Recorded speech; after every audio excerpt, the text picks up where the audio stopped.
Did you know protesters are still harassing Supreme Court justices at their homes? Yes, it didn't just end last year with the Dobbs leaker, though. Last month, Justice Samuel Alito said he thinks he has a pretty good idea of who it might be, and that it definitely wasn't a conservative.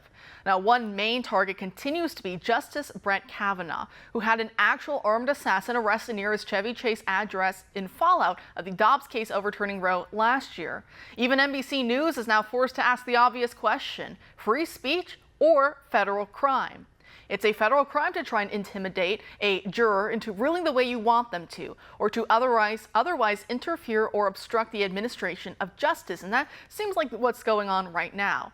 Now, back in 2020, Senator Chuck Schumer threatened Kavanaugh that he had released the whirlwind and would pay the price. Then Biden took office and immediately put together a commission to investigate the possibility of packing the Supreme Court.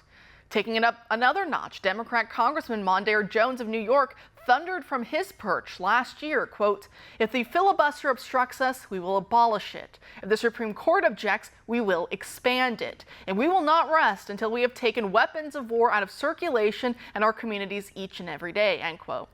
And this brings us up to speed with today, where Democrat Senator Chris Murphy of Connecticut on the Sunday show Meet the Press made this threat. If the Supreme Court eventually says that states or the Congress can't pass universal background checks or can't take these assault weapons off the streets, I think there's going to be a popular revolt over that policy. A court that's already pretty illegitimate is going to be in full crisis mode. And what would you know? Today, the Supreme Court is denying the National Association for Gun Rights request for an emergency injunction against a so-called assault weapons ban in Illinois. That means the law can temporarily go into effect while lower courts deliberate. The law bans semi-automatics with a capacity of greater than 10 rounds for long guns and 15 rounds for handguns.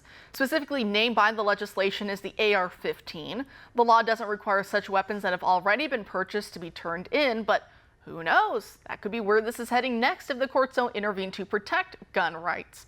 Joining us now to discuss is economist and world-recognized expert on guns and crime, Dr. John Lott, the president of the Crime Prevention Research Center. Dr. Lott, thanks for joining us tonight.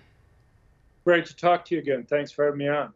Great. So as the Daily Caller writes, quote, they say, citing New York State Rifle and Pistol Association Incorporated versus Bruin, a Supreme Court decision issued last summer that struck down New York State's concealed carry law, the groups argue that the case is exceedingly simple. Illinois's law is clearly unconstitutional, end quote. So do you agree with their assessment given the precedents we got from Bruin last year?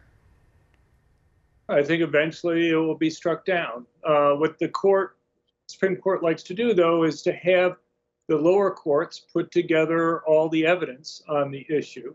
And they like to hear cases once there's splits between the different circuit courts. We're still early in the process here. It's a kind of and in fact, Alito and Thomas today put out a note just telling people not to read too much in to this decision because, they want the normal process to go forward. But there's a time game that's going on right now. You have, at the end of the next administration, Thomas will be 80 years of age. Alito will be 78. So you're talking about just 6 years from now. And it often takes 5, 6, 7 years for cases to eventually get to the Supreme Court. And so I think part of what's happening is that Democrats think that maybe if they can delay things long enough, and they control most of the lower courts right now. By the end of this next year, Democrats will have about 64% of the district and circuit court judges in the country. If they win the presidency next time, they'll probably have something in the high 70% range.